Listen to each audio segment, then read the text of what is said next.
Hi, everybody. Welcome to Matt and John Make a Podcast. I'm Matt. And I am John. And we're just two good friends talk about anything and everything we find interesting. On today's show, we have some pro wrestling news. This weekend, we have SummerSlam and NXT Takeover and some AEW news. And we're going to get in some controversial topics that are being talked about today and this week. So, correction, you are going to I'm going to rant. I'm going to rant on some topics. Away from that stuff. I'm going to rant on some topics. But first, let's get into some pro wrestling and AEW. Mm-hmm. AEW's first television taping is sold out, taking place from the Capital One Arena in Washington, D.C. on October 2nd. And in week 2, they announced week 2 and 3 tapings will be in Philly and Boston. Yep. So that's big news for AEW. For me, for one, I'm not surprised that it's sold out. Probably Philly and Boston will be sold out too. This tickets go on sale yet or no? No. They just announced last week, or it might have been earlier this week that they are going to be going after their DC show that they're going to be going to both Boston and Philadelphia. I forget when whether it's on Philadelphia or Boston first, but yeah. So that's again, we talked about this last week mm-hmm. with the television deal. Mm-hmm. I'm excited to see it. I think everybody that's a pro wrestling fan is excited to see what this company will do. I think it's pretty clear, though, that the more that they keep on selling out and that the buzz and the train on this just keeps on rolling and rolling, that like this is only going to be growing. It's only going to be getting bigger. And I think it's also really clear that just how much of a big audience that the Elite truly has, and I guess some people are also saying, well, more people are going to be traveling and like stuff too, more specifically for the DC show. But I think with the more advertising, because I actually read that supposedly, I'm not sure if it was Tony Khan or Turner, they took out a ad for the previews going into Hobbs and Shaw in the theaters in the theaters, which is a really big deal because I think Hobbs and Shaw was probably number one on the opening weekend, or probably second at the very least. So it's the top, one of the top movies. Yeah, so that was pretty big for them to be able to even do that.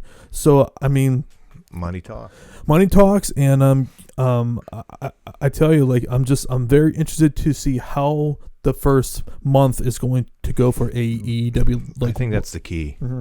and even the first year, because I think I was talking to you. I said this to you maybe last week or so, that I felt like this is with anything, with any TV show, with anything, there is that initial excitement mm-hmm. that you have people to tune in. Same thing if like a TV show, like season premiere, you always have, or season finale, you always have like that spike. Yep. And then it goes to a normal, mm-hmm. and it continues and maybe spikes. So what I'm interested to see is, everybody's going to watch that first episode. Mm-hmm. And it's probably going to drop like mm-hmm. anything. Yeah. But can they keep it? How far does it drop? I would not be surprised at all if they have something similar to say SmackDown's audience, or really close to it. That would not surprise me, in at least for the first show. Now after that, we'll see what happens. I feel like it'd be close to the Raw with the 2 million, maybe even could. 3. I feel like it could get 3. That initial show. Which if that gets 3 million viewers, holy hell, is that going to send a? That's going to be a message. That's going to be But can they keep it? Can they keep it to? Because I feel like it's going to drop. Well, yeah. I mean, like, it's going to be really hard to like keep that 3 million viewers consistently. Yeah. And I will be very surprised if they get 3 million. I think like 1.5 million would probably, like, if they even get like, say, like 1.2 or 1.3 million. I mean, if you are Tony Khan and Turner and Helm, if they get 3 million for Turner, like, there is no other show outside of the NBA that's going to be getting anywhere near those sort of like numbers on a weekly basis. I don't think they're going to do Smack. I think that the interest is too high. I think you at least get Raw numbers. At least you get 2 million. Yeah. If they get 3, that's big. If they get 3, that's massive. If I'm like, that's great. Mm-hmm. If I'm taking it from Vince's perspective here, so you see 3, I feel like he'll have the same thing. Okay, that's just a premiere. Let's see if they can keep it. Yeah, I feel like it's with any competition, any business. Okay, you did good. Can you sustain it? Yeah. If they keep the Raw numbers consistently,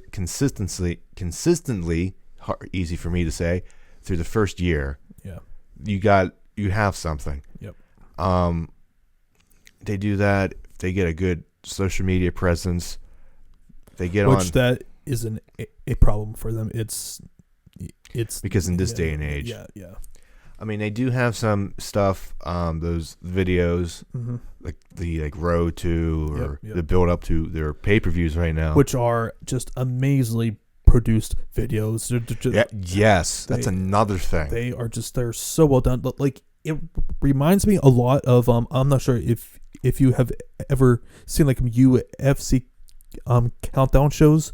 Basically, what they are like small little like about 20 to like about 40-minute videos hyping up for their pay-per-views. Like, say if it was John Jones and whoever he is like fighting, it's like highlighting and just like going more so behind of the scenes, going through what he's going day to day with his training, whether it being going on with his family and his teammates and everything.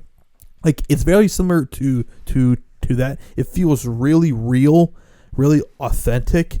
And I mean, like, I just cannot say enough to how well that both Cody, Pucks, all of those guys of the all E-League VPs have really done, and Tony Khan with how well they are producing that, just like the stuff that they have going on with like Sean Spears and that whole contract signing and that whole angle there. Just it's really interesting. And speaking of that, did you see on this week's video? Unfortunately, I did not. I didn't have time to. Okay, so basically, on their buy-in pre-show, they announced that there will be a women's battle royale. Okay. And one, I believe only like one of them will qualify for a championship match, which they're going to be determining who's going to be their women's champion on their first TV taping. Now, like some of the names here, Nyla Rose, who is currently signed, Eve Valise, who some of you may recall from like Tough Enough when she was on there with on a season with Stone Cold Steve Austin. Jazz, she's still freaking wrestling. I don't know how. But God bless her. But she looks in incredible shape. And also, this I had no idea. Roddy Piper's daughter is a professional wrestler. I was stunned by this. I had no idea that she was involved in the wrestling business.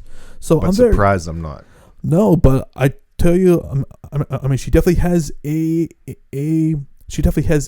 name to her. So I'm very interested to see what she can do. They did very good background stories, more specifically on Heel Piper, just kind of talking about her father and her motivations getting into professional wrestling. So I think sooner rather than later, AEW's women's division is going to be really, really good. Mm-hmm. And just for how poorly that WWE's women's division is currently, I'm really hoping that this is going to be refreshing, especially with in regards to mainstream professional wrestling. So this I am really excited to see here. Right. So we have that to look forward to October 2nd.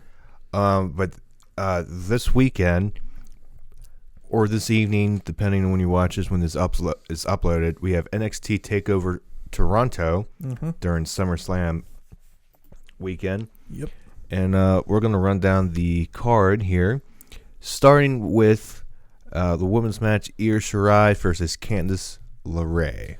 Yes, so now Io Shirai is now she turned heel after I believe that she lost a championship match or a number one contenders match. I can't recall exactly, but basically she snapped and she beat the ever living crap out of Candice LeRae, and and I'm so excited that they added a second women's match here. And to be perfectly honest, I'm way more excited about this match than I am for the NXT women's title match, just because with in regards to Shayna Baszler and Mia Yim, I have seen this match over and over again, and I believe Shayna just has beaten her with an inch of her life every single match. It's just there is very little intrigue there for me. I personally wanted to see Shayna and Io at a takeover, or how even a Candice LeRae or someone else. I definitely feel that this is going to be a show stealing match here. Could be. For me, in regards to Shayna Baszler, Mia Yim, or I say that right? Mia Yim. Yim. I haven't seen it yet. Mm-hmm. So I'm intrigued to see Mia on the big stage. Yeah.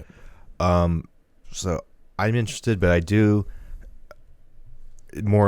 slightly more interested in the Io Shirai Candice LeRae match, because it's just that feud, because it's going to be a pro Candice crowd, because everybody loves Candice. Yep.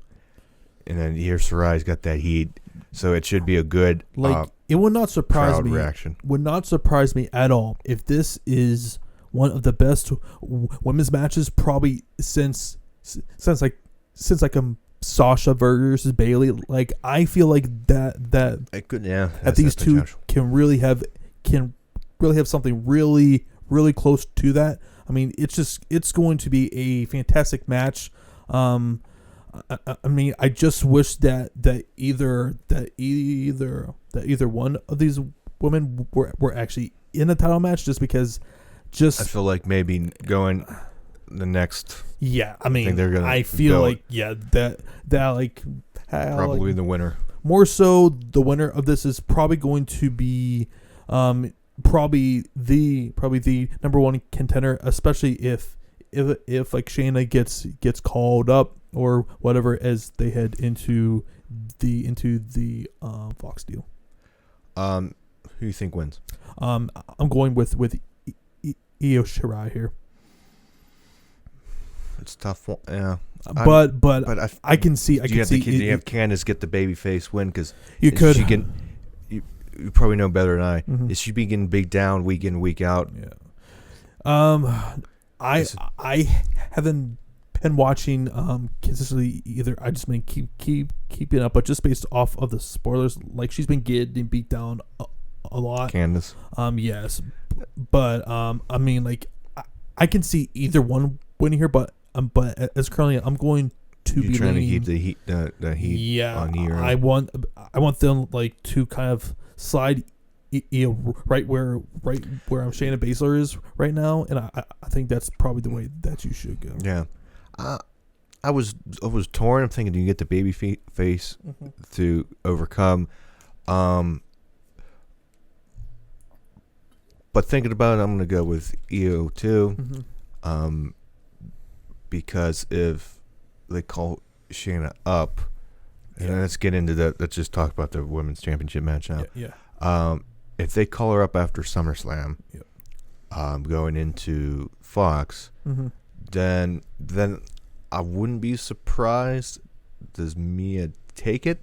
I say no. Although it does really seem like that or they keep Shayna with the title and she can do the double I TV. I personally would not have her lose here, just because like Mia has like lost so many times to her that I'm not sure Shayna losing here particularly looks good, just because I mean it just like I don't think it's gonna happen. I don't think that it's going to happen. I don't think that it should happen. Just Mia has just like she has not won enough in my opinion, because even to before this she was losing pretty regular to a Bianca Belair, who I still feel should have won that title on a WrestleMania weekend, and them kind of not putting that title on her, I think eliminated a lot of possible matchups with that title picture. Shayna has the Ronda Rousey effect, that she's so bad, in the good type of bad. She's a very good heel. She's a heel. She's stoppable. You need to build somebody up, and it's enough. And honestly, I felt like that the absolute perfect.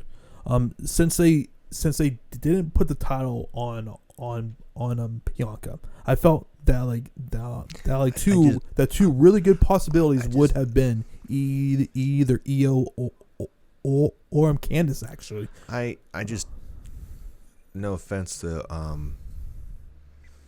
who did you say you wanted? Oh, Bianca. I threw a blank. I just couldn't see her beating Shayna. Like, for me, it didn't seem right at the time. I mean, should Bianca be a champion? Probably, but I just don't see her beating Shayna. I think that at the time that they probably should have, just because she was really over, she was really hot at the time, and you really didn't have any other feuds for Shayna outside of Io.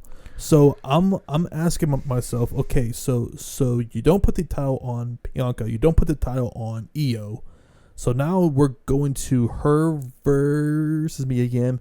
It just felt really underwhelming, and it pains me to say that, because I am a really big fan of like Mia Yim, but it's just like they kind of hooked themselves into a corner here where now they really don't have any challengers left for Shayna Baszler. So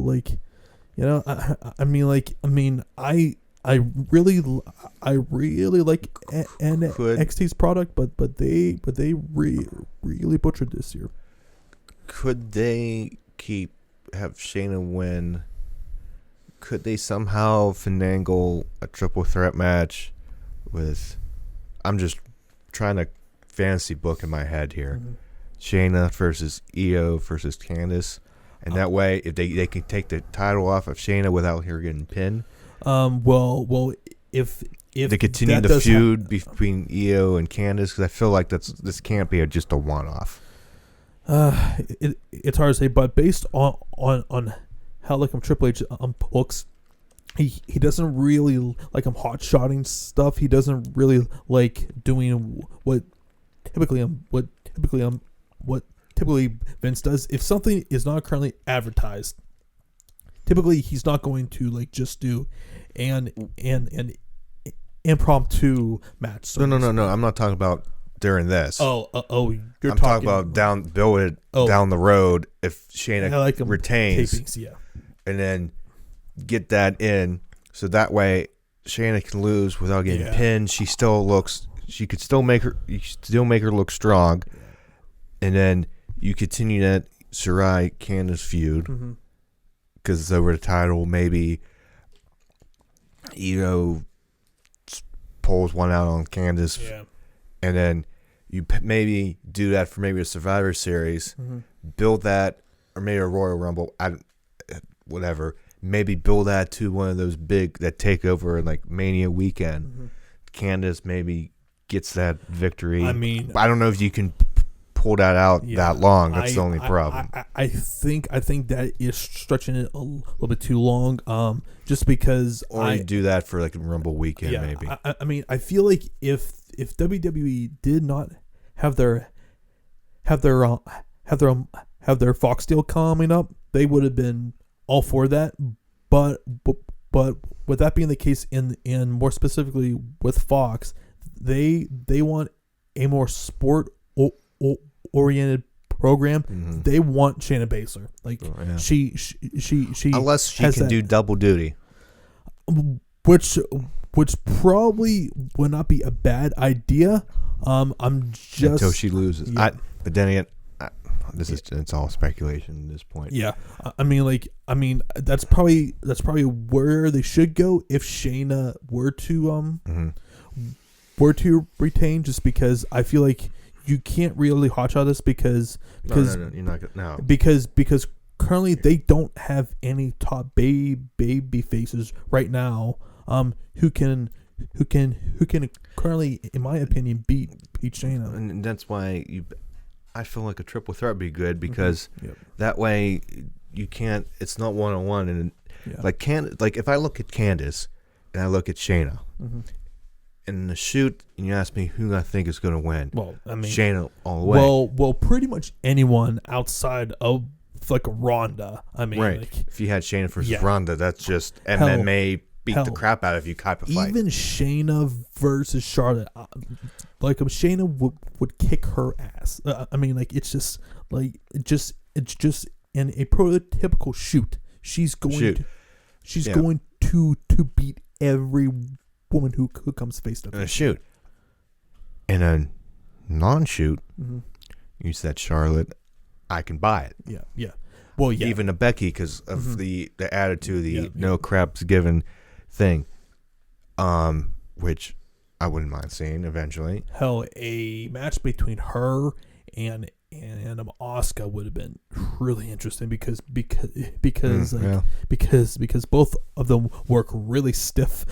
So I mean that would have been. It would be very interesting. I want to see that now. Yeah. Maybe down the road. Who knows? Yeah. Anywho, let's move on. To the NXT Tag Team Championship, we got the Street Profits, who are the champions, versus the Undisputed Era, which will be Kyle O'Reilly, which will be Kyle O'Reilly and Bobby Fish since Roderick Strong's fighting for the North American Championship. We'll get to that in a minute. Yeah. For this match, I'm excited, but I'm kind of like not excited. I guess I just want a different. I want a different team, or like not specifically talking about the Street Profits, but the Undisputed Era is in yet again another title match. Like these, and that is no disrespect to these guys at all, but how many title matches can these guys possibly get? But the only reason why I'm not completely burying this is because it is a very fresh matchup here. So, yes. So I can't criticize that, but I am getting a little bit tired of them constantly being in in the tag team title hunt. Here. I just want to say how watching NXT, I'm not up to date as I should be. I want to, but like just doesn't fit. It's just not in my schedule. Like if that makes sense. Mm-hmm. And I should get it back in. Yeah. But watching the Street Profits on Raw, just backstage, they've won me over. Mm-hmm. It's entertaining.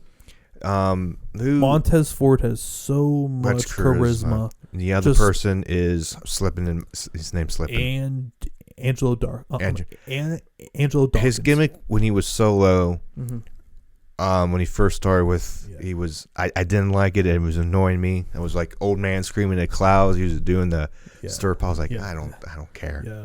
But then they paired him up. Still didn't get won over.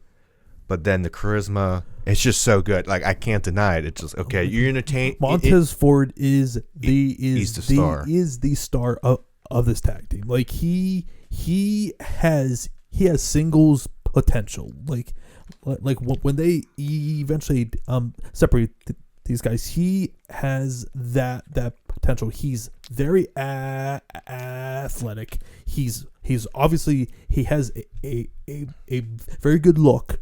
And he can talk. And he could talk. And like, hey Vince, you can push black wrestlers. It's not a crime to push black wrestlers outside of Kofi Kingston. Sorry, had to say that. But yeah, I mean New Day. Yeah. Well, I'm talking more. I know. More singles. I just want more to singles. bring that up. But fair enough. Yeah. Fair enough. But yeah, for this match, it should be a very good match. I'm hoping that they keep these tag titles on the Street Profits. I want to see them get a more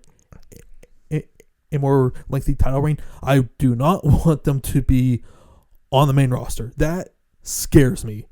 Just too late. Yeah. Well, like actually being on there, actually competing. I know. Like that scares me just because look at what has happened to the War Raiders. I knew that was coming. To the War Raiders. Ooh. Look what has happened to such teams such as more specifically NXT tag teams, American Alpha, the Revival, your former boys, if you recall, Ascension. The Ascension, who were an incredibly over tag team. AOP. AOP, and them taking away Paul Ellering. I just, still to this day, I do not understand that he was such a huge part of their characters. They're like, oh yeah, we don't need him. I'm like what? So it's just to play slightly devil's advocate here. Yeah. And I see the silver lining in everything type of person that I am when it comes to wrestling. At least with the Revival, they gave him the title. They've been doing stuff. Yep. It's probably because they wanted to keep him, but regardless, they did it. Yep. Who else? Ascension gone. Buried. AOP kind of still hurt. Somebody still hurt. No, they just don't have anything. They are back they are currently back at like Titus Catering right now. Good food. Yeah. How else did you mention? I can't think of. It's still American Alpha before. That's that. Well, that was done. Yeah. But I can't think. They're doing. Yeah, I was thinking of the club, but that was never NXT. Yeah. But anyways, but the whole point in this is like that unlike with WWE's main roster, NXT takes their tag teams seriously. They give them storylines. They give them TV time, and more importantly, they don't overexpose these guys. So I mean, like, and whenever the Street Profits are on TV, they always they always maximize every single second that they have, and they are incredibly over. I mean, like just with their entrances all alone, that audience just erupts just every single time. So, I mean, I'm going to pick. I am going to pick the Street Profits here. And I'm hoping that they do win, and I'm hoping that they have a very lengthy title run. If Undisputed Era wins, and this kind of almost spoilers discussion for the rest of them, but if Undisputed Era wins, whoever wins first, does Undisputed Era take all the gold, or do they take all the gold? Do some of them have it, or do none of them have it by the end of the night? I think, actually, this is what I think happens. I think all of them win, because I do think that Adam Cole and Johnny Gargano, I think, is going to end, and I think that they want to do Adam Cole versus Velveteen Dream. That's going to be the next world. That's going to be the next NXT Championship title feud. That's kind of how I'm currently seeing things. I'm like before this takeover card, I thought for certain that it was definitely going to be Matt Riddle, but I feel like after his comments, it's like, hey buddy, calm down a little bit. Yep, about Goldberg, that this is like Triple H's version of punishing him for just pretty much just like saying too much. But I have a friend who knows Riddle, and basically he said, you know what, this is pretty much what he told Mansfield. There was like, hey, I'm going to say kind of whatever that I currently want to say, but in this instant, it got him probably a title match revoked, because I definitely believe it's common. Well, yeah, but I believe though that they were definitely planning on doing him versus Adam Cole for this takeover. It's just like, hey, stop. Yep. Stop. Calm down. You can do what you do, but calm down. Moving on to the North American Championship, we have a triple threat with Roderick Strong of Undisputed Era versus Pete Dunne and your champion, Velveteen Dream. And yes, I said it because I had to, because I was reading that. He finally said his name. It was I've been forced trying to get this man to say Velveteen Dream for what, the last year or 2 or 3 years now, since the Velveteen Dream has debuted, and like he still has his vendetta against him because of like Patrick Clark from Tough Enough. He was too arrogant, apparently. I didn't like him. Huh? I didn't like him. If I was there next to him, I would have a bad impression, and I did.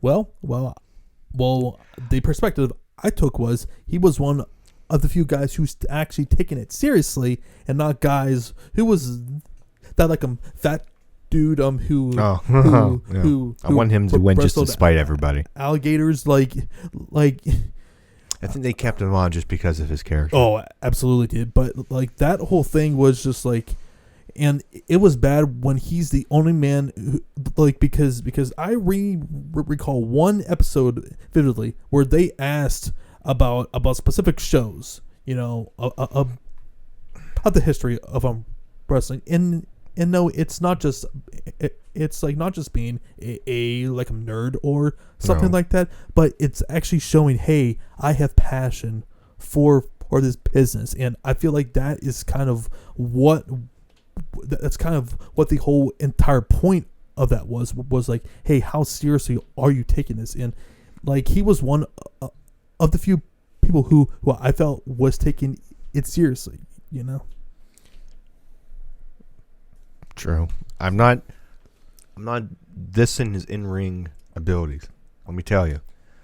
Who am I to say anything, because I can't do that. But I just had the gimmick of trying not to say his name just to spite you. And okay. I finally did, because, well, I had to. Okay. Anyhow, this match. I'm really excited about this. This is probably outside of Io Shirai and Candice is probably the match I am most looking forward to. I mean, just like you like add Pete Dunne and Roderick and Roderick Strong to any match, it's going to deliver. If this doesn't still a show, I will walk to Toronto. I think that this will indeed be the match of the night too.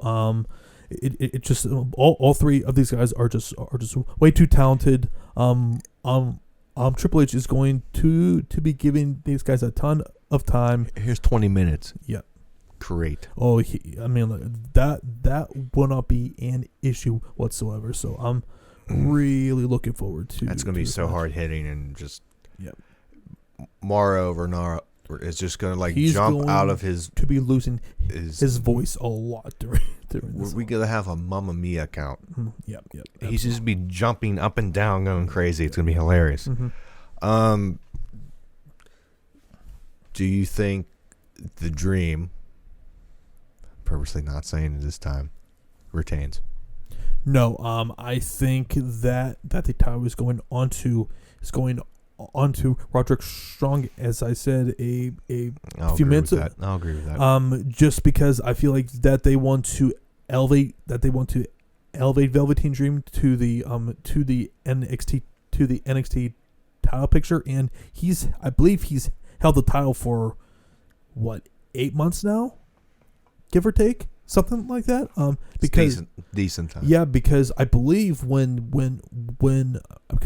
you and I went to the NXT house show, which I believe that was in January or December, somewhere around there. So he's been champion for at least 8 months now. So I think now is a good time. Now I would not at all have him pinned here. I think you cannot.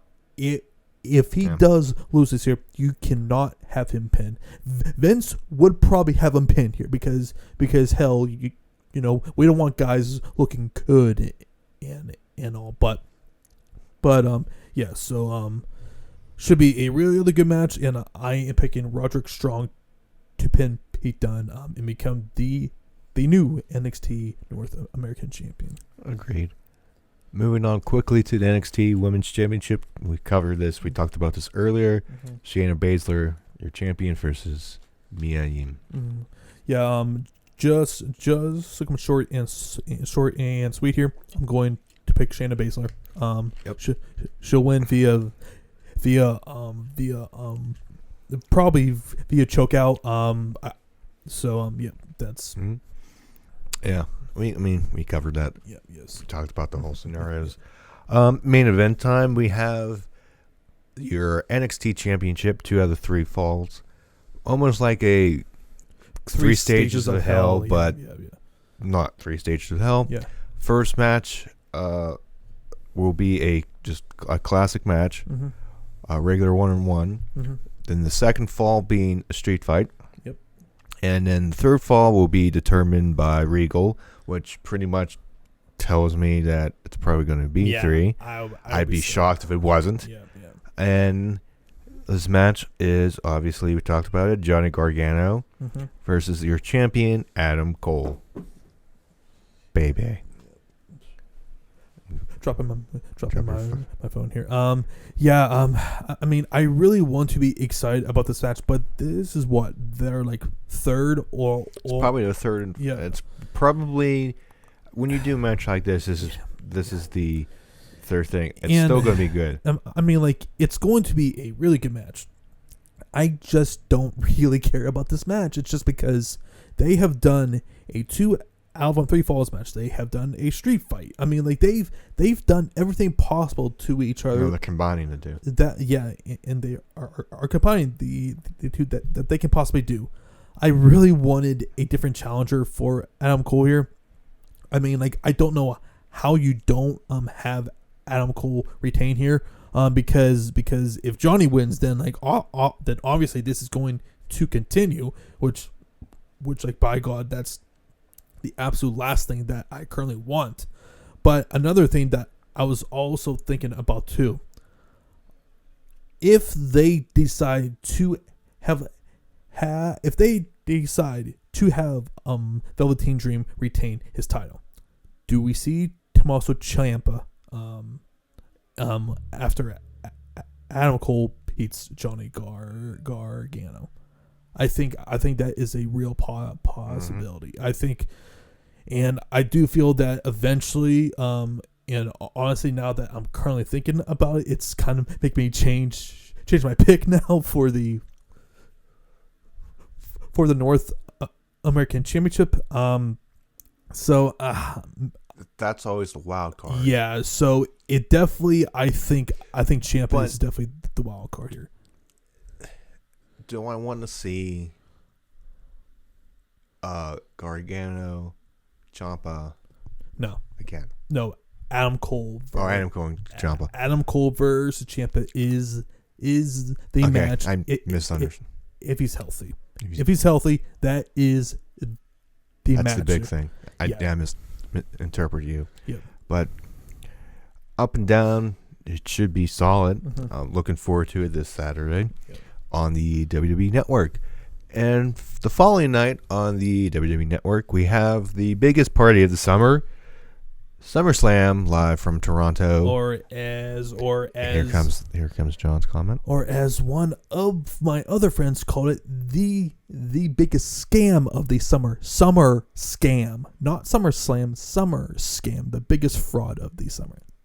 That was pretty creative, huh? Like, why the hate? Jesus. Then don't watch it. They already have your $10 a month. Don't watch it. Don't watch it. I'm a wrestling fan. I pitch. That's true. What happens. Bitch every day. I'm not editing that out. Oh, maybe I should. I can just. Anywho, John, what's the first match we're going to talk about today? I guess we'll just start from the bottom and just kind of work our way up here. The likely kickoff show. Yep. For the Cruiserweight Championship, Drew Gulak versus Oney Lorcan. And actually, before we go through all of these matches, there's currently only 10 announced matches. I have a feeling that there's probably going to be at least 2 or like 3 more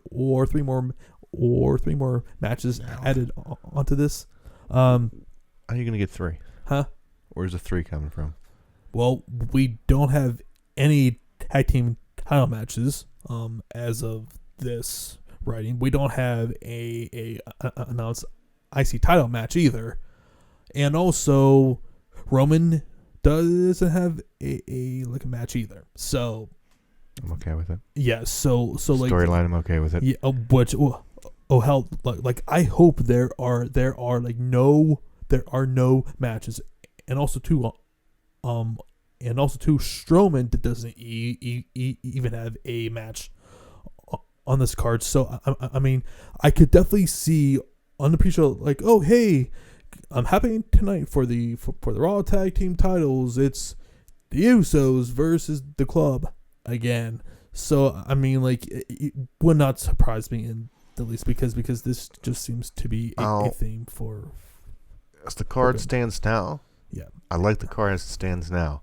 Hell, 10 matches is fine, but another problem is the show is going to be reportedly 6 hours long. Is that including pre-show? Including pre-show. Then I'm okay with it because it's still 6 hours. Then don't watch the pre-show. Huh? That's why I tell people don't watch the pre-show. Oh no, I don't watch. Yeah, that's why I say people say 6 hours. So don't watch the pre-show. That cuts down to what? 4 hours. Yep. And then okay. Yeah, like, that's 2 hours you don't have to watch. Like nobody's. I tell that. So that what annoys me, and I'm gonna go I'm gearing up to what we talk about after this. So I'm getting the juice is flowing. Yeah. Then don't watch it. Nobody's forcing you. The only show that I actually watched from like start of the pre-show to the complete end is only WrestleMania. That's the only show that I watch from start to end. Me too. Yeah. I don't. I'll tune in on a normal pay-per-view. I'll tune in a half hour before because that's basically when they start the pre-show match. Just to hear that, just to watch that. But I'd like to say, if you don't want to watch a pre-show, if you don't want to waste 2 hours, don't watch 2 hours.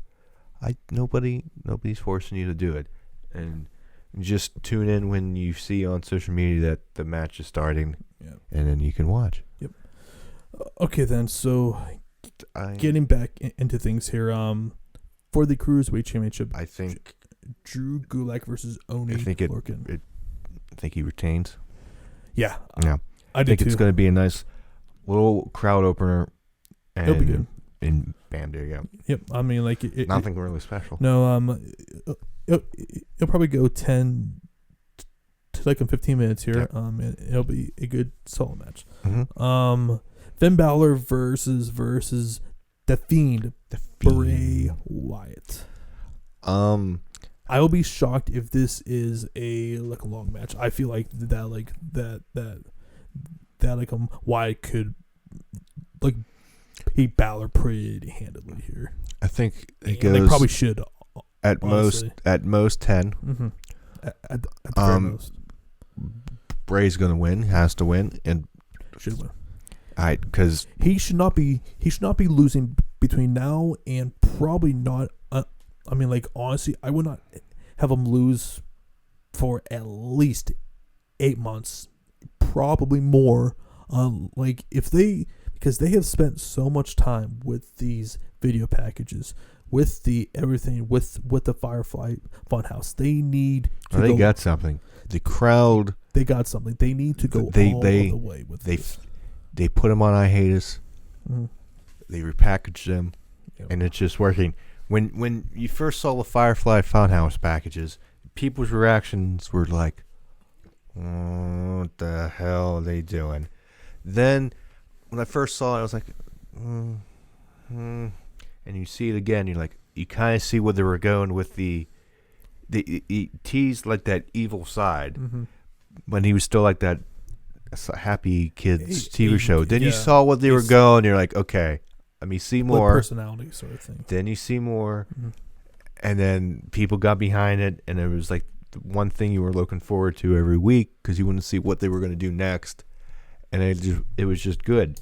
And now with the mask and him just coming out attacking people, and they gave him the mandible claw. Yep. It's just good. Props to Mick Foley for putting over Wyatt like that on the Raw reunion. On the Raw reunion show. And then this past week, I was in attendance for Monday Night Raw, and he attacked. Why'd you go by yourself? Because I wanted to. Shut up. Why are you the way that you are? Because would you want to go? Absolutely not. Exactly. So you know what? I still went because I'm a fan. You bitch. I spend money and go. How much money did you spend? That's an undisclosed amount. Mm-hmm. I'm guessing that you paid a pretty good coin then for that. It was decent. For club seats. Mm-hmm. It's less than 100. We'll just go with that. Mm-hmm. It's less than 100. I went. I'm a fan. I don't like to miss because stuff happens there, and I'm like, I could have been there, but I didn't because it's what YouTube's for. It's not the same. It's not the same to go there and experience. Shut up, John. Shut up, John. I like being there and see all the behind the scenes how everything works. I don't know. It's different. It's an experience. But the crowd was really into Bray. Getting back to SummerSlam and not my personal attack on me. Because that's what we... But that's fun, though. Let's leave actual or real lives out of the podcast. Anywho. So... I couldn't keep a straight face. So Bray wins. Yes. And he looks strong. Yes. Oh, and now we got Oldberg versus Dolph Ziggler. Wait. Oh, yeah. So we got Goldberg versus Dolph Ziggler. This is gonna be Goldberg's. They did this with Taker. Yep. Redeeming match because the Saudi show did not go over well. Yep. It was so bad. If under somebody I saw somebody's opinion on this on Twitter.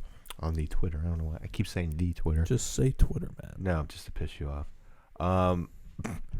That if Undertaker can get one, Goldberg's gonna get this. Over or under 3 minutes for this match. Slightly over. I'm gonna say under. I'm just wanting to be different, just to see. Reason why I say slightly over is if they want to give him, if he wants a redeeming match, do they get some moves in and Dolph gets some like offense in, ultimately gets destroyed? Yeah. Because I don't want to see, a part of me doesn't want to see come in, spear, jackhammer, pin, leave. Because then it's just like I'm expecting it to be fairly similar to how Goldberg versus Kevin Owens was for the Universal title. Yeah, that's fair. I'm expecting it to be something fairly similar. If you can, if they make it decent amount of time, if Dolph can get something, they can get some action into it, and Dolph can look good losing. It accomplishes what it needed to do. But just based on how WWE has booked him, I'm expecting him to look like an absolute nerd in this match. I'm expecting once that bell rings, probably a spear, a jackhammer, and that's which I don't want to see. Which I would not surprise if that's pretty much. Wouldn't surprise me, but I wouldn't want to do it. I'm almost, in a way, it's going to sound weird, happy this is happening besides Dolph and Miz, because even though it'd probably be good, part of me didn't want to see it. No, I mean out of those two, I much rather prefer this, just because Miz and Ziggler has been done to death. It just seemed like it came out of nowhere. Yeah. And no one cares about that match.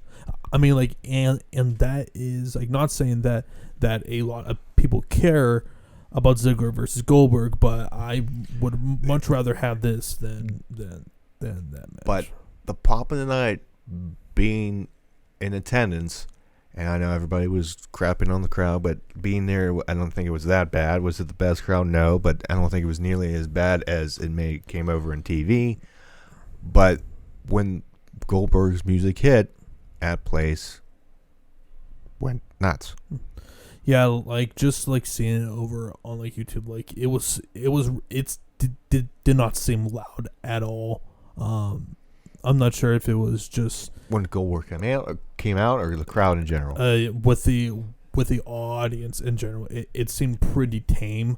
But I feel like, though, unless you were in a Philadelphia, a Chicago, a like New York or LA, a really big market, like Raws in general, you're not going to get like great crowds. Like it's not like the Attitude Era where like every single week there was a hot crowd out every single time. Like everyone was over. Mm-hmm. It's not like that. It's just with their audience has been so alienated, and just to with the attendance, just like there are not a lot of people at these shows. But hey, we are kind of going off a tangent here. Yeah, on a tangent here, but it's longer than I thought. But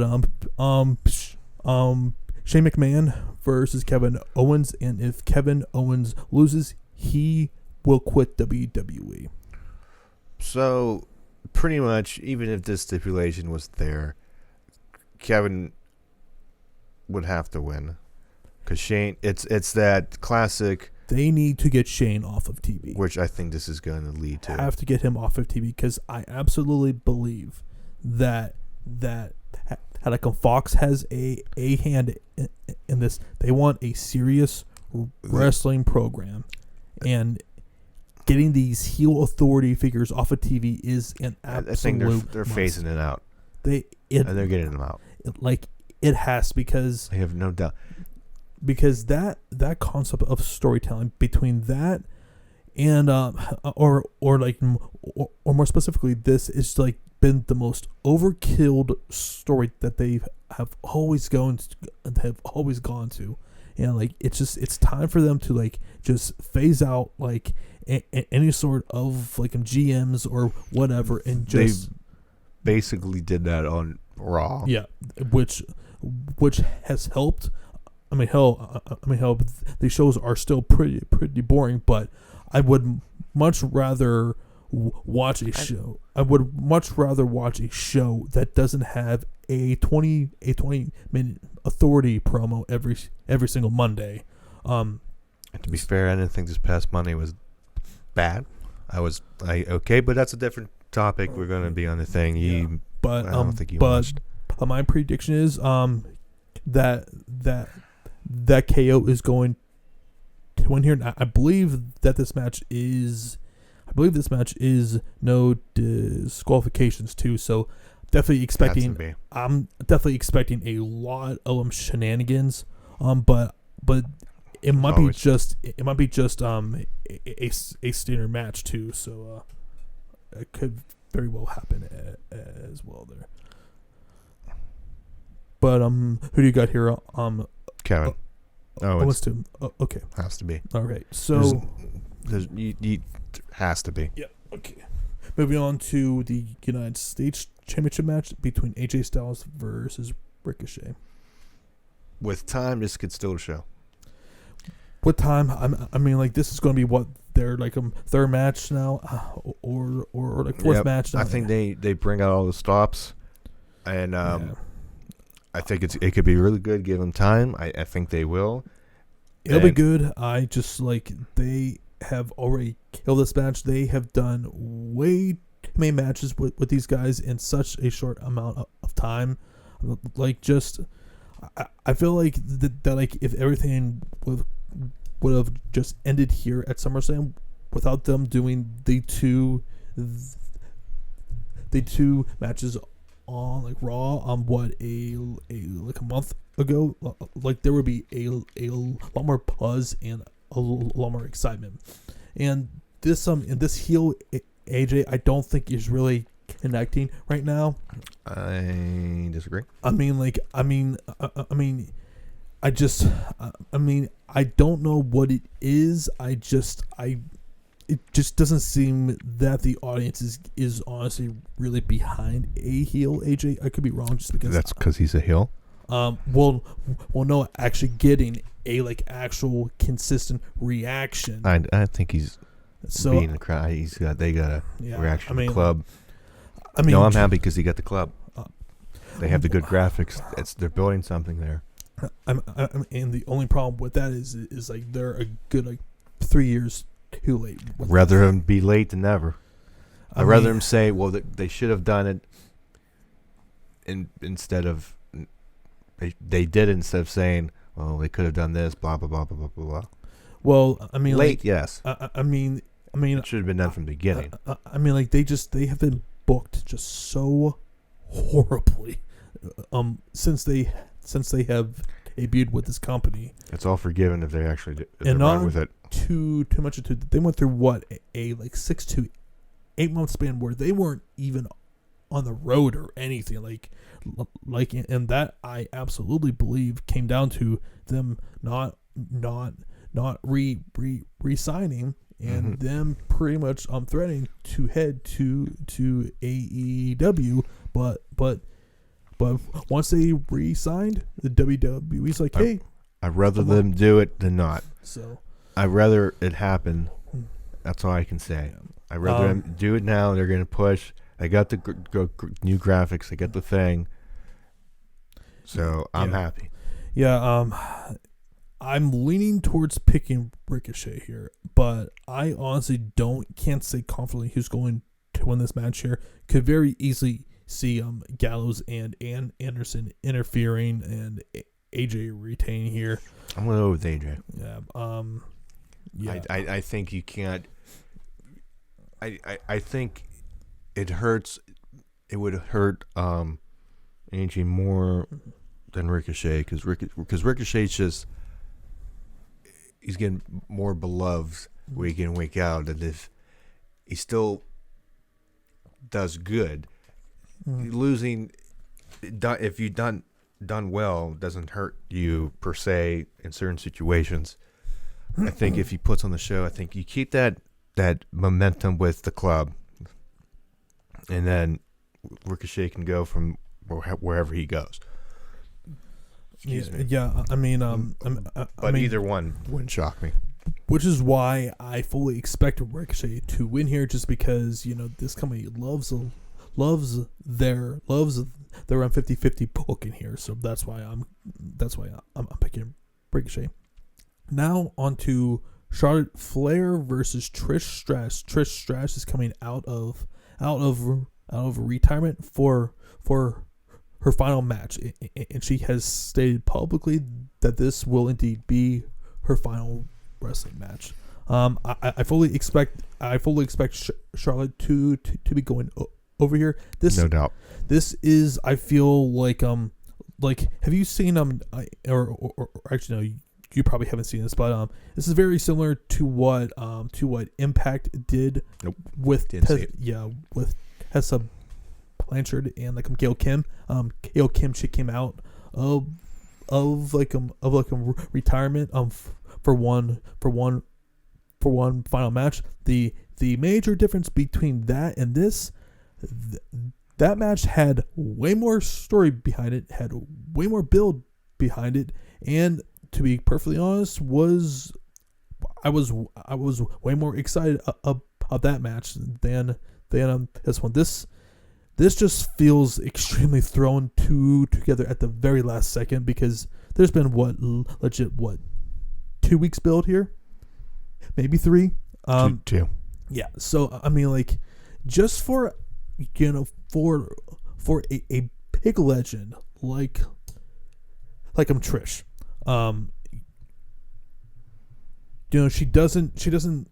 I mean, she hasn't been back often, and now she comes back and faces, quite frankly, the most built up women's wrestler in this company outside of Becky Lynch. So I mean, I think that's the one thing that saves the build, but makes it okay is that it is Charlotte. Because if you gave it to, I don't know, anybody else, I don't think it works. Yeah, I mean, I honestly feel like if they would have done Trish versus Sasha, that his feud would feel a lot more. I think regardless, if there was a little bit more build to it, I think it'd be fun. I just feel like that they did an incredible disservice to this match, because to me this is a WrestleMania top of the card match, whereas this kind of feels like it's just going to be right in the middle of the card here. Are you saying as it currently those two competitors would be a main event match? Are you saying? I feel like that it could. I mean, I absolutely. I don't. If this was Trish in her prime, yeah. I don't think now. Maybe, but I don't think This is the one match that scares me in terms of being good, because I there's something about that. If Trish, I just feel like at the end of the match we're gonna be like, oh, that should have been better, but it wasn't. I just have this feeling in it. This is the one match that I don't have any expectations for anything on this card. So It's pretty I know much you don't. it's pretty much You never do. right online with everything else. However, though, there is one match that I'm actually really looking forward to, and that is the SmackDown Women's Championship, Bayley versus Ember Moon. Mainly because this is the most fresh title match that currently Bayley has had. Just like I've been pounding the freaking table for so long now. They need to push Ember Moon more, use her. Mm-hmm. But there's also been backstage reports that supposedly Vince really isn't a big fan. Shut up. Yeah. Shut up. Yeah. Shut up. I don't want to hear it. Yeah. I want Ember to win. Yeah. I don't like Bayley's run as the champion. I want Ember to win. I do too. Just based. Do I think it? I don't think that it's maybe. going to happen. Just because I'm gonna be different and pick Ember. Yeah, I'm gonna stick with Bayley here. Just how they have built this up. Just really it really gives me no indication that they're really that they really want Ember to actually get over here. Hopefully I'm wrong. I'm sure that it's going to be a really good match, but I have very little faith that they are going to put Ember over here. But the next issue with this is unless Sasha is returning at SummerSlam, Which is the rumor now. which is definitely a rumor out there. Like, where does Bayley go from there? Like, they really don't have any other challengers unless, God forbid, another Charlotte title match. God help me. The big question here is, do they bring Sasha back to face Bayley? Yeah. Cost her? Or honestly, I would rather see Sasha versus Becky, but I definitely think for Becky, they're setting up Becky versus Ronda. So I mean, yes. I feel that the story is already built that it's Bayley versus Sasha in some form. It has to be. Because we're not. There's the history there with not showing up since after Mania. It writes itself. Yep. So, given time, I think this can be good. I think about, let me see, 1, 2, 3, 4, 6 of the matches. I think you can go say, given time could be okay. 5 because, 6 anyways, but one's not going to be time. 5 of them, given time, could be good. And that being if the Balor Wyatt is not going to be long, I don't think. But if it was just a straight, not Bray's first match, one of those given times would be good. Oddly enough, McMahon and Owens, because if you do the crazy crap they do, could be in its own way entertaining. Styles Ricochet given time will be phenomenal. Again, no pun intended. Mm-hmm. Bayley Ember would be good. And our next match would be the Raw Women's Championship in a submission match, Becky Lynch versus Natalya. Yeah, I don't give a one damn about this match. It's just like Natty being involved in any sort of title match. Just no offense to her, but I just don't care. I definitely feel that this is a prelude to setting up to Becky versus Ronda, whether that's at Survivor Series or just eventually just down the road. Yeah, or eventually Rumble, whatever. or WrestleMania next year. So I mean, I definitely feel that is definitely where they are building to, and I see no reason why Becky should be dropping the title here. Yeah, I agree. To me, Natalya, she's good. Don't get me wrong, she's good. This match could be good, done right, could be entertaining. and I can be entertained. But to me, when Natalya is on my TV, I'm just like, eh. Yep. I Channel changing. Like that's. don't change the channel because that's me. But I'm just like, okay. I don't know. I just can't. When she talks, I can't take her seriously. Yep. But Absolutely. but regardless of what I feel about that, I just put on a good match. Every match on here, just put on a good match, entertain me, and I can forgive slightly the whatever. Going on to one of the co-main events is championship match is the WWE Championship, Kofi Kingston versus Randy Orton. I fully expect Kofi to retain. And that's where I disagree with. I definitely feel this is Orton's going to be winning the WWE Championship as they head into the Fox deal. I feel that it's time for Kofi to drop the title. Although, I could see Kofi barely winning here, and Orton eventually taking that title from him, because I feel like that they can get some pretty good traction out of Orton and Kofi. Going into September and into October into the Fox deal, but I definitely think that they're planning on putting that title on Orton. I think you should take Hopefully, it off of him. I think you have Kofi going with the Fox still. You have a minority champion. Yeah, I mean, hopefully I'm wrong, but I have a feeling that it's probably is going to be Orton here. I don't really have high expectations for this match.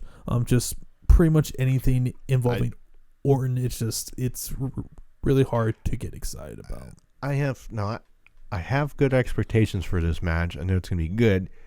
The other one that I don't have high expectations for is the WWE Universal Championship match. Your challenger.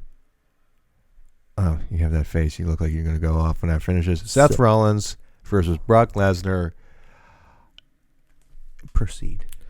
So, if I would have told you a year ago, just a year ago at SummerSlam 2018. Heck, Mania. Or even just at WrestleMania, that Roman Reigns would be a way better babyface than Seth Rollins, I would have called you a bold-faced liar. But wow, like, how much has this man fallen within the last calendar year? His promo work is somehow getting worse. Like, just hearing that crowd reaction in Pittsburgh, like, you could hear a freaking pin drop in that. It just it's bad. I don't know if it's I don't know if it's his promo work that's fallen. I think it's what they're giving him is not Definitely. work. It is not just. It's I not also working. feel like that he hasn't done himself any favors by criticizing wrestlers outside of the company, because those wrestlers who he's attacking, they were also Seth Rollins fans. So now instead of having that audience in like your corner, now you're kind of turning them against you. Yeah. And so now you're hearing stories now. Have you heard what like Kaylin's ex husband said about Seth? Oh, he was sending her inappropriate pictures. Let's just say that while they were married. Yeah, I mean that looks really bad, and that's all accusations. Yeah, but still, that story is out there. Like, it's only emphasizing what the current narrative is behind Seth. It's not a good second half of the year. No, it's been a very rough second half of the year, and to be perfectly honest, I think it's really exposing him for how much of he's not truly a top guy, and now you're completely understanding why the company chose Reigns over Rollins. I mean, just with strictly speaking, with in interviews as a spokesperson, you hear Roman answering questions or doing speeches or doing whatever, and you hear Seth. It's such a night and day comparison. And it pains me to say that because I was such a huge Rollins fan, but he makes me really, really not like him right now. And, couldn't tell that. Well, yeah. And I think the other thing going against him is nobody cares about this match. Nobody wanted to see Lesnar Rollins again. No. When they had that was it Battle Royal? Yep. To determine because and when Rollins went, it was just like it was like, wow, we are back to square one. We are right back where we started 4 months ago, and now like especially after the ass kicking that Seth took 2 weeks in a row. 2 weeks in a row. How is it going to be believable at all? Especially too for how much that he was selling, just being beat down. How is it going to be believable at all of him even having a competitive match against Lesnar? At this point, he can't regardless. I don't think he can win because he won and he lost and he's going to win again. Because I think it's one of those things we talk about the Fox deal that if Lesnar going into Fox, if they put him on SmackDown, they're probably going to have him on SmackDown. And I definitely feel you get that viewership in, and I feel like that's where they're going to go. I definitely feel they're going towards Reigns versus Lesnar again. So, I mean, and that's SummerSlam right there. I mean, as you can tell with me, just not really optimistic about the show. I mean, who knows? Maybe it will completely surprise me, what Extreme Rules. And, usually, when you go in and it's they surprise you. I think it's gonna be a solid up to that Universal match. Yeah, just the last couple pay-per-views. Yeah, it just these main events, man, are just getting more and more rough. They eventually need to get Lesnar out of that title. They need to move on permanently from these part-timers. They depend on them. Vince depends on these guys just way too much. Guys like Seth, AJ, Reigns, they need to start to build more and more stars in. And now with all Elite Wrestling coming in now, there is going to be more competition now. This company needs to start to step up their game, man. Just this has been a very poorly built SummerSlam card. To be perfectly honest, it's one of the laziest builds that I can recall. So, hopefully it's a decent show, but again, very low expectations for this. So let's move on from the wrestling talk because we've had about an hour and 18 minutes of wrestling talk, which longer than I thought we were going to do.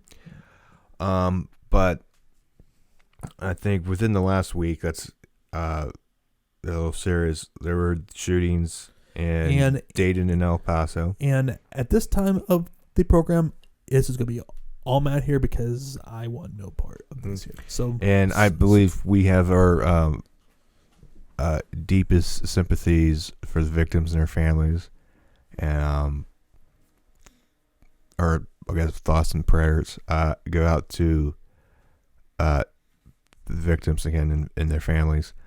But to go on a slight rant here, when stuff like this happens, there's usually what's the blame. In the last couple of days, you always have the typical, debate on guns and what to do about it. And you have both sides, and that's a different topic. But you have some politicians start to blame video games as the root of why violent video games. And I know some of the politicians were, I haven't seen a lot because I don't watch because it makes me mad, were I think leaning right Republican. In full disclosure, I am registered as a Republican. I think of myself as moderate Republican because you gotta take both sides of the coin. You can't be for one side, before right, or before left, because then you can't ever agree on anything. But to blame violent video games, is the dumbest thing that the people keep bringing up. I have played Call of Duty. I have played Grand Theft Auto.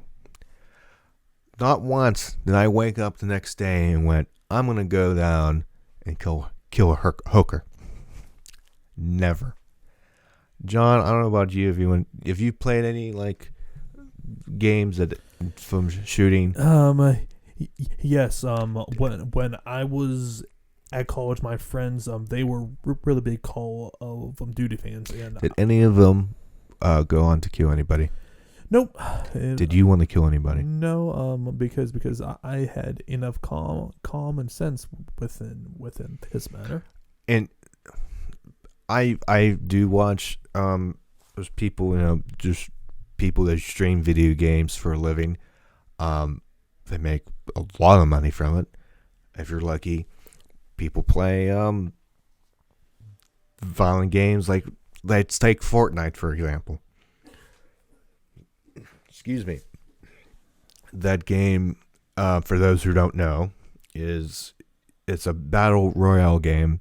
And you can have 100 people play at once in this big map, and you go around finding them, and pretty much you find them and you shoot them, and the last person standing wins.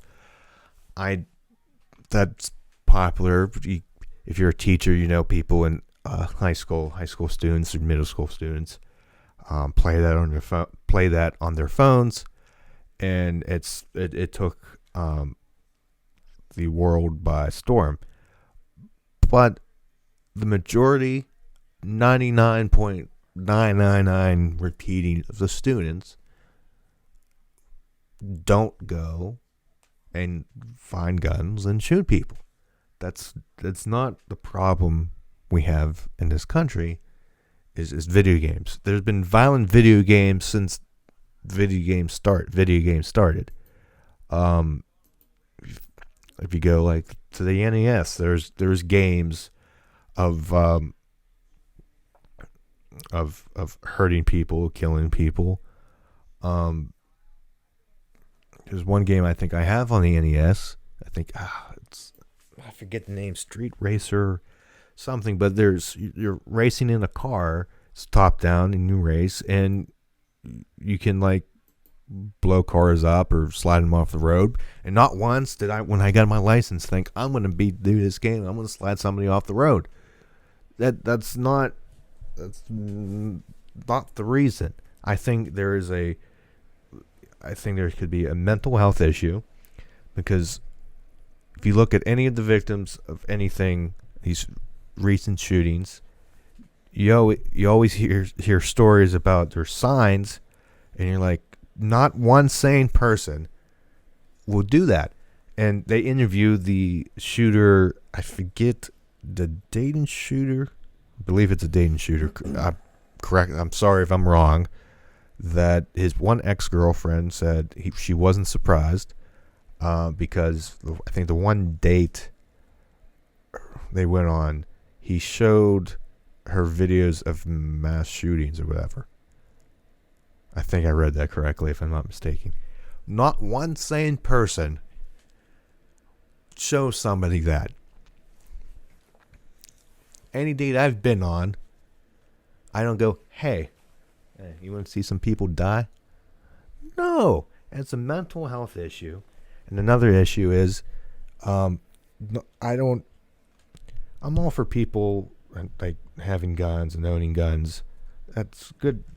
I don't have any, but if you want a gun to shoot, to hunt, by all means. But I don't think any of us, the everyday public, need an automatic rifle. I know it's controversial. I know. That's my opinion. And if you disagree, you disagree. But for why do we need it? You can have rifles for hunting, for personal protection, what have you. But I don't think we need AR-15s, whatever. And I'm not a gun expert, so I'm probably talking out of my ass right now. But I don't think we need automatic rifles. It should be safe for maybe like SWAT teams, and most likely and most use the military. Other than that, I don't think the general public should have that. Now, I can go and say, just ban ARs right now, don't sell them. But what are you going to do to the rest of the people who do have them? Nobody's going to come around. There's no way the government can come around to your house, knock on your door, and be like, hey, you have any AR-15s? That's not going to work. So, there's one thing to say, okay, ban AR-15s, you can't buy them, but then that doesn't stop the people who already have them. So this is almost a rant that, like, I'm not sitting here knowing I have the solutions to everything, because I don't know what you do. I'm not smart enough right now to sit here and be like, this is what you do and this should be done. You can look at other countries. I don't know. I don't know what to do. But I think we shouldn't be able to get AR-15s or automatic rifles as easily as we do right now. I don't know. That's my rant. I wanted to get that off my chest. I know this is controversial, and since we're starting out, hopefully people see this video, but this could be a polarizing subject. But those were just my opinions. I know the gun topic of guns is controversial on both sides of the aisle, but I'm like I said, if you stop automatic rifles being able to be purchased by the general public, does that fix the solution right away overnight? No, because they're still out in the wild, so to speak. So you can't, and I don't condone just going around just grabbing people's guns, because it's gonna be crazy and it would never work. It's not even practical. So what do you do? I don't know. I wanted to get that off my chest. That's my rant, and I know it's controversial and a sensitive topic, and that's why I know you didn't want to get into it. But since we're fresh, I don't want to say fresh, we just recent events of the past week. I feel like I wanted to get that off because it's just fresh in everybody's mind. And but the thing is, all the politicians, I know people want people to do something, but no matter who's in the office, who has control of Congress, even when Obama was president, there was mass shootings. No matter what side of the aisle, nothing has been done good to get anything done. So you can hate Trump for not doing anything. Other people go back to the Obama administration, no matter who's in office, until it really I don't know what it takes to do something. I think no matter who's in office, nothing will get done, at least right now. So, yeah, let's change topics if we have anything left to talk about. Yeah. So just to briefly go over the last UFC fight last weekend. Colby Covington, who is a very polarizing figure in MMA right now. He's a massive massive Trump guy. I'm not sure if you saw this, Matt, but he came out to Kurt Angle's theme song. And the crowd, I didn't miss it, but he won me $22 though, so I'm happy. Yeah. And the crowd chanted "You suck." Like once Angle's music went through the thing, but basically he dominated Robbie Lawler for like 5 rounds. Like that was probably the most lopsided Robbie Lawler fight that I've ever seen.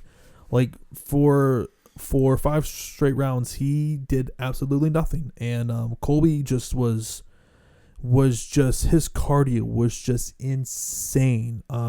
Just like, I think he threw over 500 strikes in that fight, and I believe he had like 20 takedown attempts, or had 20 takedowns, some insane ridiculous number.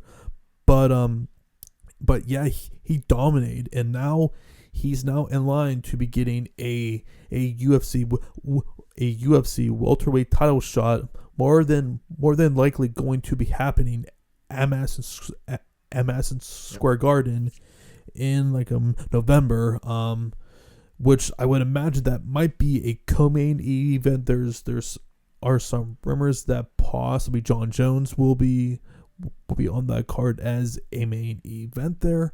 But I mean, like, I am no Colby Covington fan. Like, I hate this gimmick of his. I feel like he's incredibly phony, although like I feel like that is just his angle. I don't believe he's a like diehard Trump guy. If you have seen old videos of Colby, he never showed anything like this. I feel like he's just saying this just to piss people off, just to get. It's very. He's playing that pro wrestling. He's playing that gimmick. He's trying to get the attention to himself, and it's working. He's like he's not dumb. He's like Chael Sonnen, but like dialed up way higher. Yeah.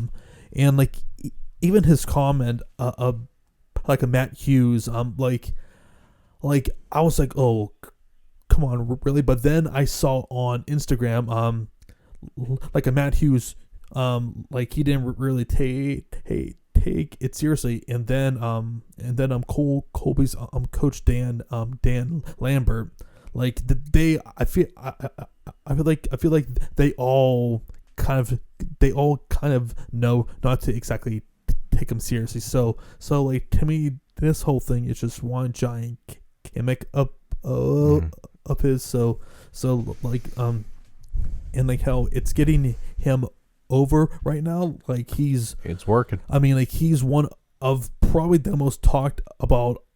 He's probably the most talked about guy in the UFC right now. And now as we head into this week, Valentina Shevchenko is going to parry yet another title challenge. I'm not sure if you recall her, but basically this chick is the only person who has given Amanda Nunes a legit run at her. It just she is a stone cold killer. She's, to be perfectly honest, outside of like Nunes, is the best women's fighter right now. Cyborg, obviously you can also throw it into there, but her head kick knockout of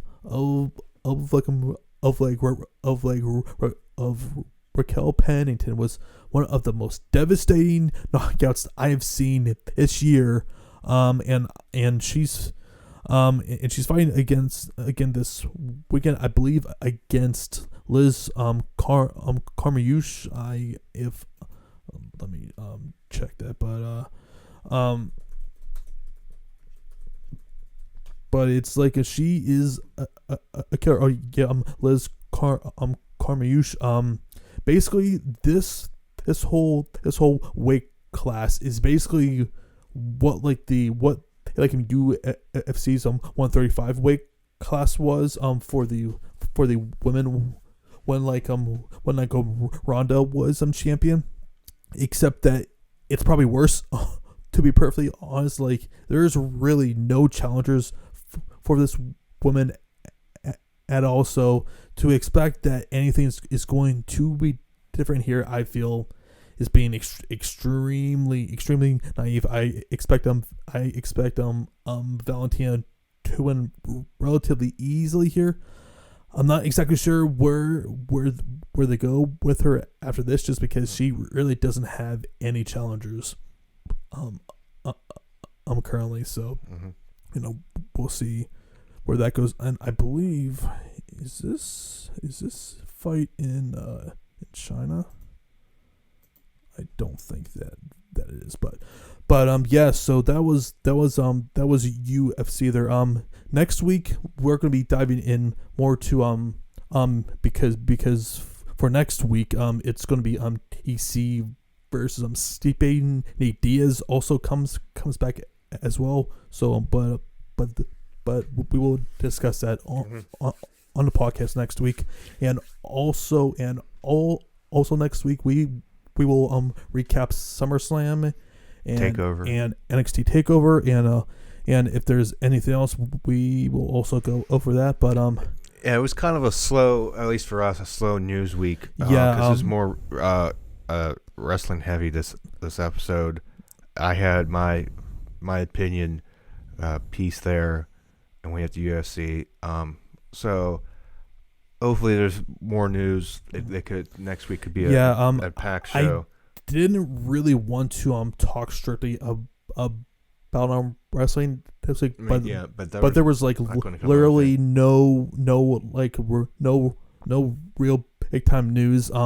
As we get into October and everything, there's gonna be more and more wrestling news, because also different sports too. Yeah, with a football, hockey, and basketball coming up, and World Series and playoffs as well. So there's gonna be a lot to talk about. Yeah, and more specifically from the wrestling side, with all Elite Wrestling coming in, and it's a lot of stuff. Yeah, it's just gonna be a lot of stuff. And so like Matt and I really got into the podcast at the right time, just because I got tired of just going strictly through Twitter. Through Twitter, because with these platforms here, just you can pretty much talk for as long as you want. And we want to talk about more than just sports, which you include dump wrestling into that too. Yeah.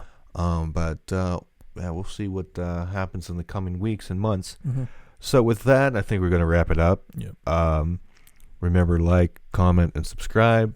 Again, new episode. Hit that bell for any new videos. Ring a ding ding.